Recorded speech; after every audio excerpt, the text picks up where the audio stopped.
Thank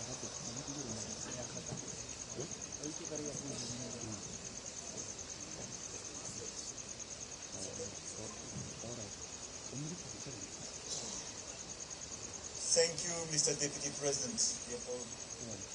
Mr. Minister, dear CEO, Ambassador, ladies and gentlemen, let me thank you, Deputy President and Minister, for your words, for your warm welcome, and for allowing us to be here in such an important place to pay tribute to these freedom fighters and to the great history of your country. And I have to say that you are always more than welcome in France. And sometimes I do prefer to share 80 minutes with you and your business delegations than sharing 80 minutes on the ground with your rugby team. I still have some memories, but nevertheless they are welcome as well. Plus sérieusement, allow me to say a few words in French, so I know that you are equipped for those who don't understand this language, but in respect for the families being here and their memories, I would like to use the French language. En effet, c'est avec une profonde émotion que nous nous tenons ici, dans ce Freedom Park, où résonne encore l'écho du combat héroïque pour la liberté du peuple sud-africain. Ce combat, s'il fut d'abord celui des Sud-Africains, a vite dépassé les frontières. Combat contre l'apartheid, l'inhumanité, la barbarie. Combat pour unir les femmes et les hommes et les peuples entre eux. Combat plus difficile encore une fois l'apartheid révoqué contre la vengeance ou l'oubli. Combat qui unit des femmes et des hommes à travers le monde, portés par une même exigence de justice et de dignité. Parmi eux, 20 destins de France que nous célébrons aujourd'hui. Et merci une fois encore de nous permettre ce moment. 20 engagés qui voulurent demeurer à l'espérance française de l'universel. 20 enfants des Lumières, chacun à leur façon, pétris de l'esprit de la Révolution. 20 noms qui s'inscrivent ainsi dans une longue chaîne française d'humanisme et de courage, aux côtés de tous les combattants de la liberté ici célébrés. L'Afrique du Sud n'était pas à tous leur pays, mais à tous l'égalité était leur cause et la justice leur idéal. Leur cœur ne vibrait pas seulement pour la France, pas seulement pour l'Afrique du Sud, mais pour la liberté universelle. Ils défendaient une vision de l'homme, une vision où une vie vaut une vie, qui les vaut toutes, chacune dans son irréductible dignité.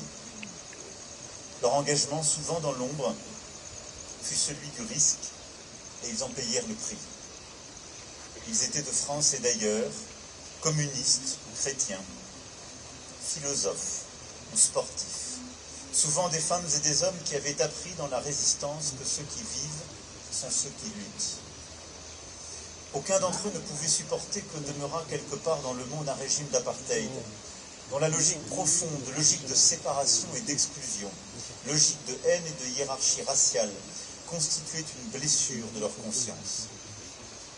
Disons ici simplement leur nom, comme eux, à leur manière, devant l'histoire, ont répondu à l'appel de leur conscience. Disons le nom d'Aimé Césaire, le poète, de Frantz Fanon, l'intellectuel, qui dénoncèrent l'un et l'autre l'exploitation coloniale sous toutes ses formes,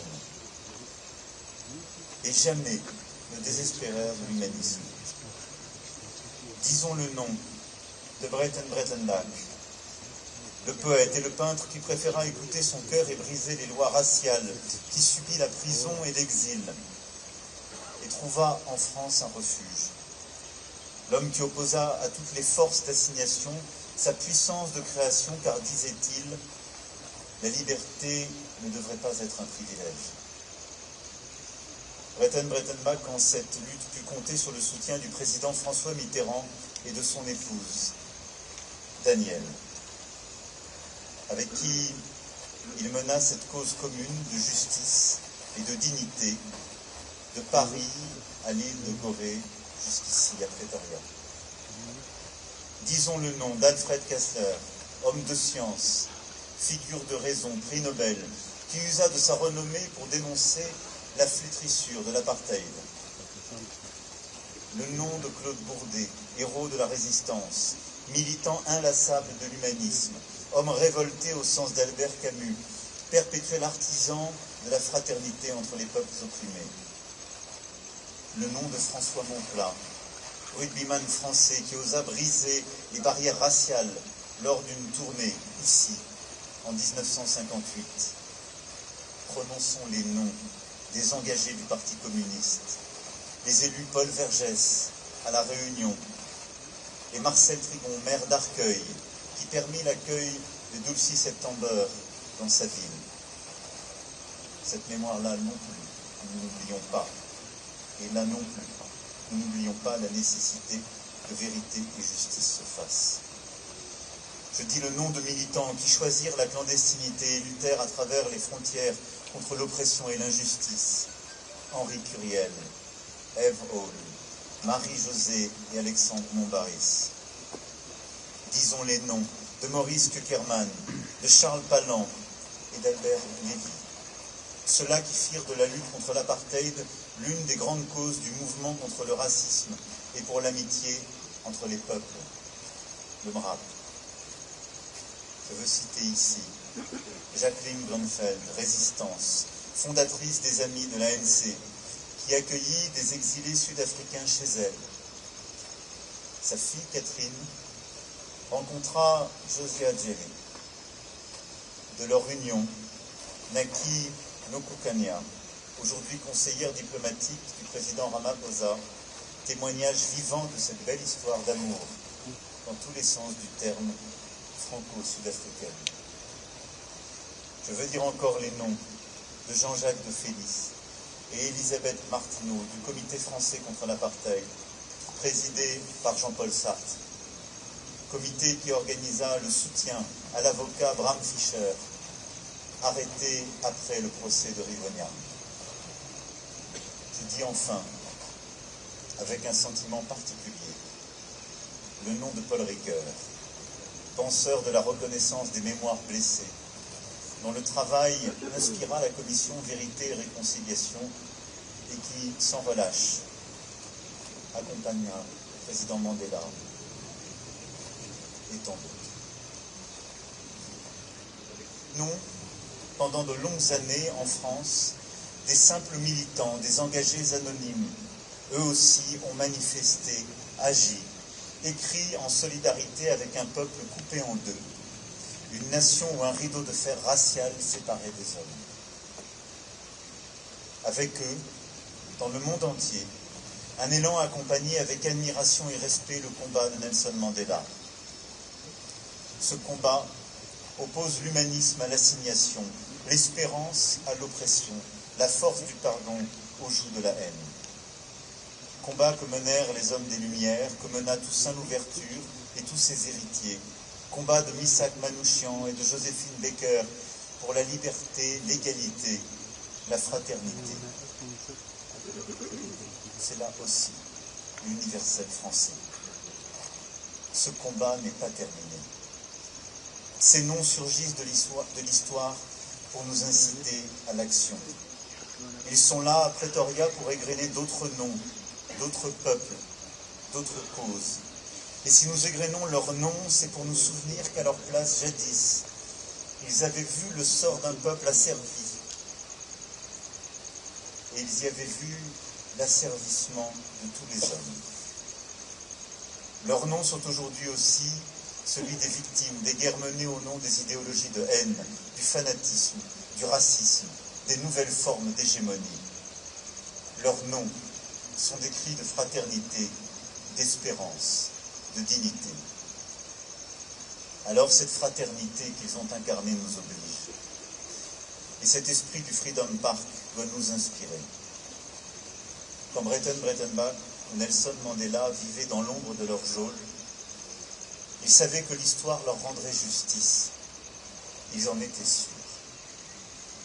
Car qui combat pour la liberté universelle a toujours raison devant les siècles. Alors voyons dans ce lieu une place de reconnaissance, de mémoire, un tombeau pour toujours, pour chacun de ces noms. Mais voyons aussi une place d'espoir et d'exigence pour nous tous, car ces combats sont encore à conduire. Et veillons à n'oublier aucun nom de cette histoire d'Afrique du Sud, de France, d'Europe, d'Afrique. Et veillons à retenir d'eux l'exigence de ces combats et l'espérance qu'ils portent. Je vous remercie.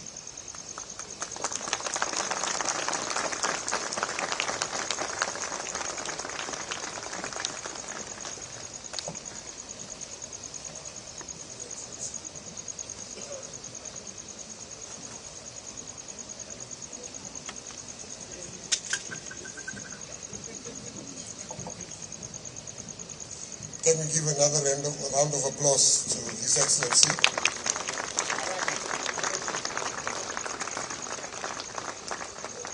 Thank you very much. With our last 2 minutes before we allow President Macron and Deputy President Mashatile to leave, can I kindly call what we call the owners of the place, the people that runs this place, just to come and say not more than 2 minutes thank you to our esteemed guests. Ms. Barbara, can you kindly come forward?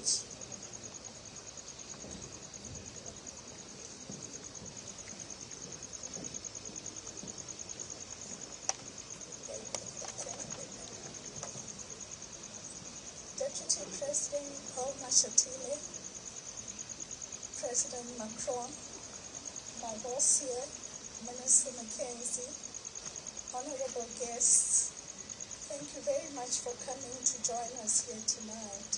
The day has been very long, not only for President Macron, who's flown in tonight from France, but for all the other dignitaries and the Deputy President, and I know that you're going to another meeting. We have an expression in one of our many languages in South Africa, President Macron. If I say you are welcome with warm hands, I'm sure as a Frenchman you know that it sounds very bland. So,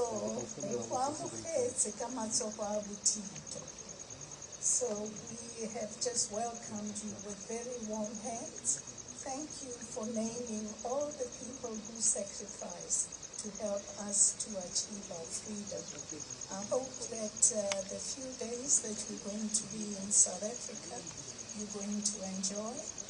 And the ambassador to South Africa from France, thank you for facilitating this occasion. And we look forward to continued partnership. And with that, I wish you all a good night. Thank you. Thank you very much for that. With that said, they said what a man tells you in private and he repeats it in public.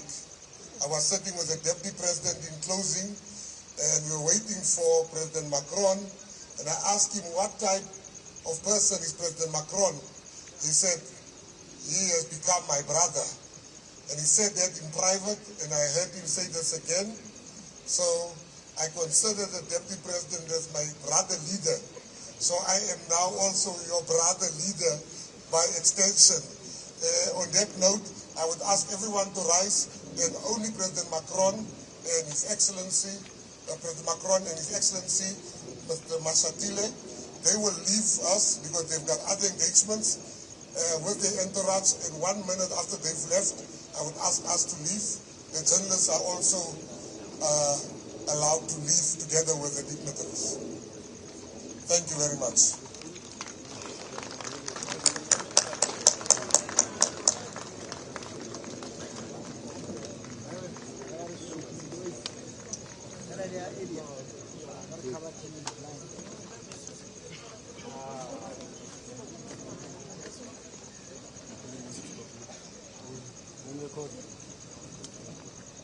Yeah, we're done on TMNT 28 now. We can stop. TMNT 28, we are done. G20 Ladies and Macron. gentlemen, thank you very much. We free to go home now. Thank you.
Watampuno.